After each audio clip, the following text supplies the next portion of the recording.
Hi, magandang hapon po sa inyong lahat. So, alas 5 ng hapon, actually alas 6 na, sorry. Kararating ko lang galing work. So, gusto kong sagutin ang isang comment ng nag-comment sa vlog ko kahapon. Basahin ko sa inyo. Kasi hindi naman sa pambabash siguro ito, ano. More likely na masyadong may hindi siya naintindihan sa sistema ng ah, Pugong Biyahero Team. So, basahin ko sa inyo and then i-discuss ko to. Ang tanong, may gumanda na ba ang buhay sa mga beneficiary niya at may napagtapos na ba ng pag-aaral? Wala, di ba? Paano nagkamali lang ng konti, tanggalin na kahit may sponsor doon. Sa isa sa case sister, pahiya si Pugong Bihero kasi tinanggal niya pero nakarekta na sa sponsor at di binitawan ng sponsor. Kaya nga ayaw ng pa-vlog yung isa kay sister sa Pugong Bihero, mag-obserba ang mga viewers, subscribers di lang sa umpisa.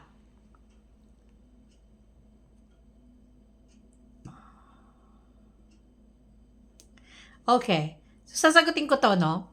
Unang-una, kapag hindi mo pinapanood ang serye ng mga hindi naman siguro balak ni Ned Francisco ang mag-bash. Ito opinion lang ng isang tao na talagang hindi naka naka-follow sa mga videos na pinapalabas ng Pugong Biyahero Team. Kaya naging ganito yung comment niya. So ito and I'm pretty sure marami din siguro yung mga may isip na ganito na hindi lang nasasabi. Kaya sasagutin ko ang mga points na sinabi niya dito. Unang-una, gumanda na ba ang buhay sa mga beneficiary niya? Okay, unang-una, sa mga beneficiaries po ni Sir Paul, marami sa kanila ang napagawan ng bahay na dati ang bahay nila is sako ang mga dingding, mga ano tawag doon, mga bark of the trees. Yon ang mga bahay dati ng mga ibang mga katutubo na to. Paano mo masasabi na hindi gumanda yung kanilang pamumuhay kung nagkaroon na sila ng sariling bahay at magandang bahay na pinagawa ng Pugong Biyahero Team? So, yon, hindi mo napapanood, pag hindi kasi mo pinapanood talaga, para bang nagja-judge ka na gano'n, may gumanda na ba ang buhay sa mga beneficiary niya. Pangalawa, may napagtapos na ba ng pag-aaral? Wala, 'di ba? Sabi niya, anong ibig mo sabihin? Kasi yung mga nag-umpisa ng high school, nakapagtapos na sila ng high school. Ngayon naman, yung mga college, hindi pa tapos kasi kailan lang naman nag-umpisa ang Pugong Biyahero Team? When did he start? Nung pandemic, di ba? 2020? It's only 2025 at kailan niya lang in-start ang scholarship ng Pugong Biyahero Team. So, yun ang gusto kong sabihin. Now, ito naman, sabi niya, tinanggal, may konti lang na mali, tinanggal yung isang case sister. Okay, so, sa totoo lang, pinanood ko lang ng una ang case sisters at nakikita ko rin ang mga titles ng video tungkol sa pagtanggal sa isa. Now, listen. Okay? In every institution, foundation, or samahan, grupo, para maging maayos ito is meron tayong tinatawag na mga bylaws o kaya may tinatawag na rules and regulations, o kaya may tinatawag na policies and procedures, o kaya may tinatawag na in Tagalog panuntunan na dapat sundin. Okay? O isang mission group, dapat merong rules yan.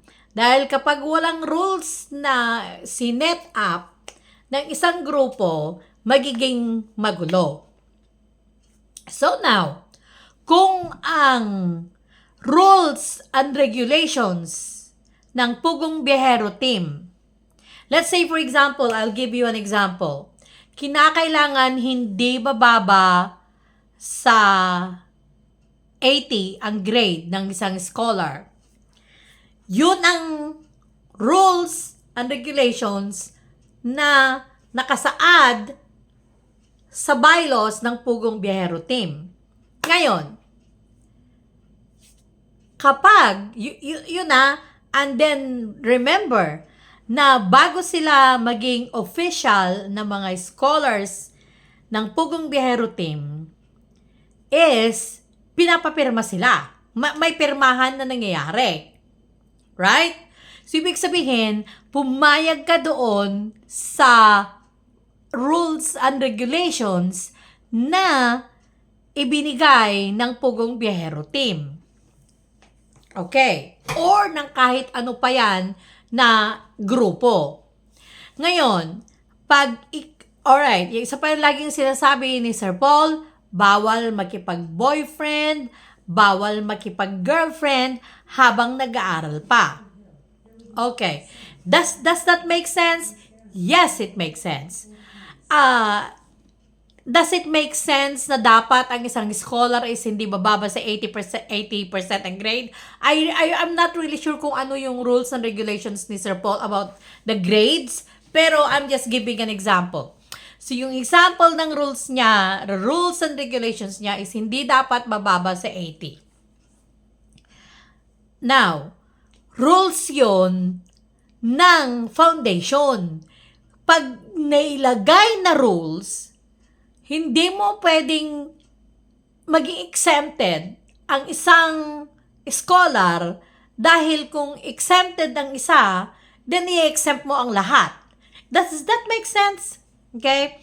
So, ngayon, let's say for example, ano man ang nangyari sa K-sister, let's say for example, kung bakit siya natanggal sa scholarship, napanood ilang beses ko nang nakikita si Sir Paul na nagbibigay siya ng chance sa mga scholar niya na quote-unquote nagkamali. Hindi naman yun automatic na natatanggal.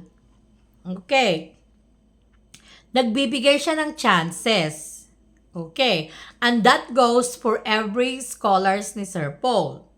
Now, anong nangyayari? Let's say for example, ilang beses na chance is hindi pa rin nasusunod kung ano yung rules and regulations ng Pugong Biyahero Team. He has no choice kung hindi tanggalin sila sa scholarship. Now, ito ngayon yan. Kasi si Sir Paul may sagutin doon sa sponsor. Kasi may usapan na yan ng sponsor and Sir Paul.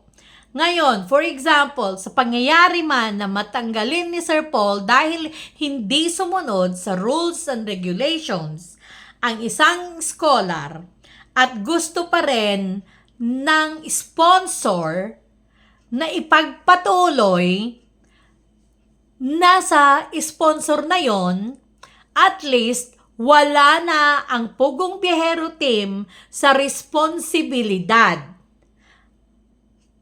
Now, it's already on the hand of the sponsor. Kung, let's say for example lang to. Ano ang dahilan kung bakit mababa yung grade? Let's say for example, 80% and above. Tapos, kumpleto ko sa allowance, kumpleto ko sa pagkain, wala kang ginawa kung hindi talagang ang dapat mo lang gawin is mag-aral, ayusin pag-aaral, you have everything, may cellphone ka, lahat ng system is nandun and hindi mo pa rin magawa unless of course na talagang mahina ang ulo mo. And then, that's a different story. Kagaya yung wag nating banggitin. But the point is, dapat sumunod ang mga scholars kung sa rules and regulations ng Pugong Biyahero Team para sila ay manatiling scholar. So, hindi pwede na nagkamali lang, tinanggal na. No, it's not like that. Manood tayo, alamin natin ang mga pangyayari talaga bago tayo, alam niyo yun, yung mag-judge. So, by saying that, ulitin ko yung isang point ko kanina, if the sponsor will continue to support yung bumabagsak ang grade, nasa sponsor na yon. Pero, ayaw ni Sir Paul because you know why? Ayaw niya because he doesn't want to be para sa Pugong Biyahero Team, ayaw nila na ginagastusan ang isang scholar ng mga taga-abroad na nagpapakahirap para kumita ng pera at hindi naman ginagawa ang tama or hindi siya na bumabagsak siya sa rules and regulations ng Pugong Biyahero Team. So, it only makes sense na tanggalin sa pagiging scholar. Yung point ko kanina, dahil kung walang rules and regulations, magiging magulo ang isang grupo. Magiging magulo ang isang foundation na gaya ng Pugong Biyahero Team or scholarship program. Yun ang rules and regulations ng scholarship program at kinakailangan i-abide o kinakailangan sundin yun mismo ni Sir Paul kasi yun ang rules and regulations ng PB Team Scholarship Program. Okay? Ay kayo sabi mo, mag-obserba ang mga viewers, subscribers di lang sa umpisa. Ikaw ang hindi nag-o-observe kasi dapat tinutuloy mo ng panonood. Alamin yung mga next steps. And again, rules and regulations is very very important sa isang foundation, sa isang group, kagaya nito, scholarship program ni Sir Paul. Kinakailangan merong rules and regulations na dapat sundin. Okay? So then, yung sabi mo na may gumanda na ba ng pamumuhay, kung nakita mo yung una nilang pamumuhay comparing now, bakit si example ko sa iyo na natulungan ni Sir Paul, editor. Si editor, si Peking Bombay, isa lang siya na nakatanggap ng tulong ni Sir Paul. Look kung ano nang nangyari sa buhay niya ngayon. Na pagtayo niya ng bahay ang nanay niya, gumanda ang pamumuhay ni Peking Bombay at hindi lang yon, nagfa-feeding siya sa mga schools doon sa kanila. Marami na siyang natutulungan. Example, let me give you an example. Si Estong, na ngayon nagawa na siya ng bahay, pati church niya is natutulungan, nakapagbibigay ang mga sponsors ng pagpapatayo ng church. So, hindi mo pwedeng sabihin na meron na bang nabagong buhay, may umimprove na ba ang buhay. Marami ang umimprove ng pamumuhay. Dahil sa tulong ni Sir Paul at yung pagkalinga niya sa mga tinulungan niya na to is gumanda ang kanilang pamumuhay. Ngayon, may mga tinulungan siya na hindi gumanda ang pamumuhay. That is already on them. Kasi Let's say for example, binigyan sila ng tulong, hindi yun pinagyaman. Okay? Binigyan ka for example ng pera na pambili nila ng mga itatanim nila or anumang tulong na ibinigay ng Pugong Biyahero Team, hindi pinagyaman, that's already on them. That's not the fault of Pugong Biyahero already. Or kahit sino pa diyang vloggers, no? Na hindi pwede na umaasa na lang sa mga vloggers ang mga tao. Dapat kung ano yung binibigay sa kanilang tulong is pinagyayaman nila ito. For example, bibigyan ka ng 5,000. Pagyamanin mo yon, no? So, hindi mo pwedeng isisi sa Pugong Biyahero Team ang mga tinulungan niya na hindi umimprove ang buhay. Because, yung mga tinulungan niya na yon, hindi nila pinili na pagyamanin ang tulong na natanggap nila. Okay? So, yun lang ang masasabi ko. Kaya, alam kong hindi lang, itong si Ned Francisco lang ang nagsulat ng ganyan. But I'm pretty sure na meron yung mga hindi rin nakakaintindi. I don't know if I should call you basher, pero hindi naman siguro yung nagiging ignorante lang kayo sa mga pamamaraan ng isang grupo at kaya nyo nasabi yan. Hintayin mo na makagraduate sina Mylene, hintayin nag-aaral sila, hindi naman sa tumigil sila. Hintayin mo na makagraduate ang mga ibang K-sisters na nanatili sa what you call this? Sa scholarship ng Pugong Biyahero at iba pang mga scholars ng Pugong Biyahero, hintayin mo na makatapos sila. Kasi, tingnan mo, malapit na matapos yung mga ibang mga scholars doon sa, na nandun kay PB Love, sa Abra. So, hindi natin pwedeng sabihin na, ba't wala pang napapag-graduate hanggang ngayon? Meron na. May mga nag-graduate na from elementary to high school. So, now, I think some of them in Abra are already even in college.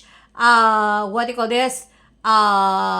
Jeffrey is in college. So, hintayin natin. Huwag tayong magmadali kasi ang proseso niyan mahaba, lalong-lalo na sa Pilipinas ang pag-aaral. So, again, ulitin ko ha, ang isang grupo, there has to be rules and there has to be regulations. Kaya tignan nyo, actually, napakaingat ni Sir Paul na bago pa din niya even ibiyahe ang mga scholars na papunta ng Maynila, papunta ng Abra, or wherever, he's making the parents or the guardian sign na binibigay ang guardianship sa Pugong Biyahero, and then even the social worker, Department of Social Worker, is may pirma. Yun po ang tamang gawin. At kaya alam ni Sir Paul ang mga bagay na ginagawa niya na there has to be rules and regulations, otherwise magiging magulo ito, and otherwise baka magbabalik pa kay Sir Paul na magiging